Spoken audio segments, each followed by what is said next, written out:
In other videos, I've recommended that you save 20% of your after-tax income. But how should you prioritize that savings? Number one is that if your employer makes matching contributions to your 401k plan, always contribute enough to get the entire match. Not doing so is like not cashing your paycheck. Money that your company contributes to your 401k plan counts as part of your goal of saving 20% of after-tax income. Start saving for your retirement and your other goals. 20% of your after-tax income should be earmarked for savings. This is you paying you. Put 10% of after-tax income into an IRA, a 401k, or another retirement account. Elsewhere in the course, we'll talk about different types of retirement accounts. If you're over 35 years old and you haven't started saving for retirement, you should put more than 10% into your retirement savings. If you work for a company that makes matching contributions to your retirement account, that matching contribution counts towards your 10%. Use the next 5% to build up a security fund and then to save for a down payment on a home or to pay off principal on the mortgage of the home you own. If you aren't renting and don't intend to buy a home, put that 5% into retirement savings. If you don't own a home when you retire, you're going to need more in retirement savings. Let's talk for a moment about a security fund, also referred to as an emergency fund or a rainy day fund.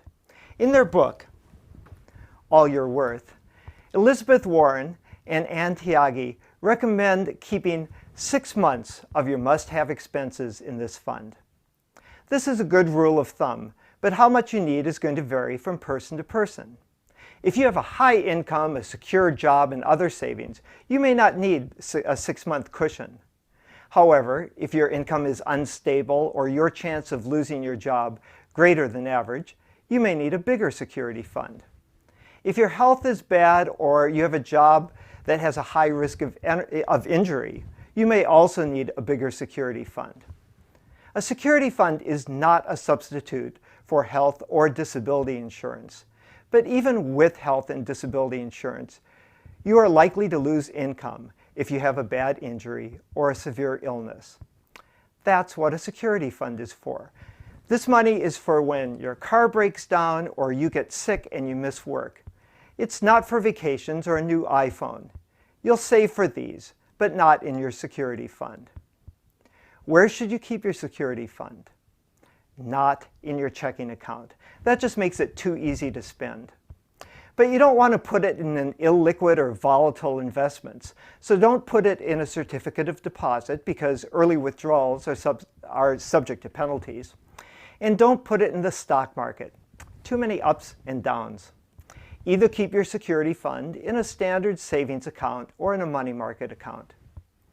You need to be able to access your security fund quickly when things go wrong, but you don't want to use it for non-emergency expenses. If you do have an emergency, such as an unexpected car repair, pay for it out of your security fund and then start rebuilding the fund when you get your next paycheck. So why keep 6 months of expenses in a savings account or a money market account that's paying very little interest? Wouldn't it be better to put this money into an individual retirement account and invest it in the stock market? No. The purpose of the security fund is to help you cope with the unexpected without going back into debt. It's like an insurance policy. It costs you something, but it's worth it. In the long run, you're better off giving up some of the investment return and avoiding crushing credit card debt. Saving 20% of after-tax income is a good goal, but for most people, it's going to take a while to work up to saving this much. I've suggested saving 10 of this 20% in a retirement account, using the next 5% to create a security fund, and once that's done, either saving for a down payment on a house or increasing your contributions to your retirement account. What about the final 5%? Use the final 5% to save for something that's important to you. Your daughter's education or a special trip you hope to take someday. You decide. But if you got off to a late start with your retirement savings, you should keep your focus there for a while. What about things in the wants category? Money for Christmas, money for a new couch or a new personal computer or a week in Hawaii.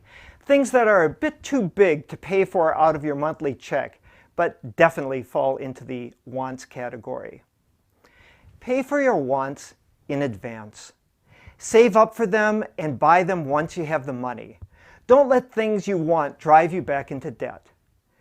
You're going to enjoy a vacation more if you pay for it in advance, and it will cost you far less in the long run.